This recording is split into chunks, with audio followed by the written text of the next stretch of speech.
ಹೇ ಗೆದಿರಾ crazy people, ಇನ್ನು ಯಾರು ನಮ್ಮ ಚಾನಲ್ಗೆ ಸಬ್ಸ್ಕ್ರೈಬ್ ಆಗಿಲ್ಲ ಈ ಕೂಡಲೇ ಸಬ್ಸ್ಕ್ರೈಬ್ ಆಗಿ ಬೆಲ್ ಐಕಾನ್ ಮೇಲೆ ಕ್ಲಿಕ್ ಮಾಡಿ. ಸ್ಪೀಡ್ ಆಗಿ ಒಂದು ನ್ಯೂಸ್ ಹೇಳ್ತೀನಿ ಕೇಳಿ.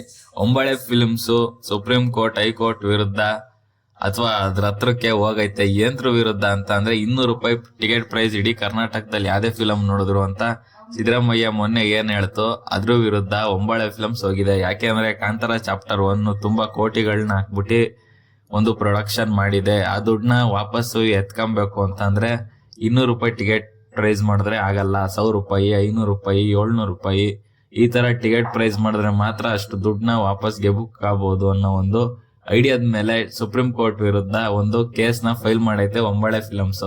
ಈ ಕೇಸು ಏನಾರ ಅದ್ರ ವಿರುದ್ಧ ಮತ್ತೆ ಹೋಗಿ ಏನೋ ಮಾಡಿ ಕಾಂತಾರ ರಿಲೀಸ್ ಆಗಿ ಕಾಂತಾರ ಒಂದ್ ತಿಂಗಳು ಓಡೋವರೆಗೂ ಏನೇನೋ ಮಾಡಿ ₹200 ಪ್ರೈಸ್ ಇಟ್ರೆ ₹200 ಓಡುತ್ತೆ. ಆತರ ಇಡ್ಲಿಲ್ಲ ಅಂತ ಅಂದ್ರೆ in case supreme court high court ಏನ್ ಕಾಂತಾರ ಮತ್ತೆ ಒಂಬಳೆ ಫಿಲಮ್ಸ್ ಪರವಾಗಿ ಆಯ್ತು ಅಂತ ಅಂದ್ರೆ ₹200 ಆಗಲ್ಲ, ಟಿಕೆಟ್ ಪ್ರೈಸ್ ಜಾಸ್ತಿ ಆಗುತ್ತೆ. ಅದಕ್ಕೆ ಇನ್ನೂ ಬುಕ್ಕಿಂಗ್ ಓಪನ್ ಮಾಡಿಲ್ಲ. ಈ ತೀರ್ಪು ಬಂದಾದ್ಮೇಲೆ ಬುಕ್ಕಿಂಗ್ ಓಪನ್ ಆಗುತ್ತೆ. ಓಕೆ, ಇದು ಬುಕ್ಕಿಂಗ್ ಅಪ್ಡೇಟ್ ಕೂಡ ಆಗಿದೆ, ಮತ್ತೆ ಏನ್ ಟಿಕೆಟ್ ಪ್ರೈಸ್ ಒಂಬಳೆ ಅಪ್ಡೇಟ್ ಕೂಡ ಆಗಿದೆ. ಇನ್ನ ಕಾಂತಾರ ಏನು ಟ್ರೇಲರ್ ರಿಲೀಸ್ 20ಕ್ಕೆ ಅಂತಿದ್ರು, 2 ಡೇಟ್ ಇದೆ. 20ಕ್ಕೆ ಇಲ್ಲ 25ಕ್ಕೆ ಆಗುತ್ತೆ. 25ಕ್ಕೆ ಏನಕ್ಕೆ ಟ್ರೇಲರ್ ರಿಲೀಸ್ ಆಗುತ್ತೆ ಅಂದ್ರೆ ಕಾಂತಾರದ್ದು ರಿಷಬ್ ಶೆಟ್ಟಿ ಏನಿದಾರಲ್ಲ ಅವ್ರಿಗೆ ಲಕ್ಕಿ ನಂಬರ್ 7. ನೀವು ಒಂದೆರಡು ಪೋಸ್ಟ್ಗಳು ಅವು ಇವು ನೋಡಿದ್ರೆ ನೀವು 7 ನಂಬರ್ ಅವ್ರ ಪೋಸ್ಟ್ ನಲ್ಲಿ ಕಾಣಿಸುತ್ತೆ.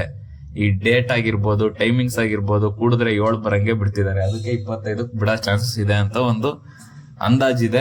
ಇಲ್ಲ ಅಂದ್ರೆ 20ಕ್ಕೆ ಬರ್ಬೋದು. ಯಾಕೋ 20ಕ್ಕೆ ಬರೋ ಡೌಟ್ ಅನ್ಸುತ್ತೆ, ಯಾಕಂದ್ರೆ ಏನು ಅನೌನ್ಸ್ ಆಗಿಲ್ವಲ್ಲ ಅದಕ್ಕೆ. Okay friends, by.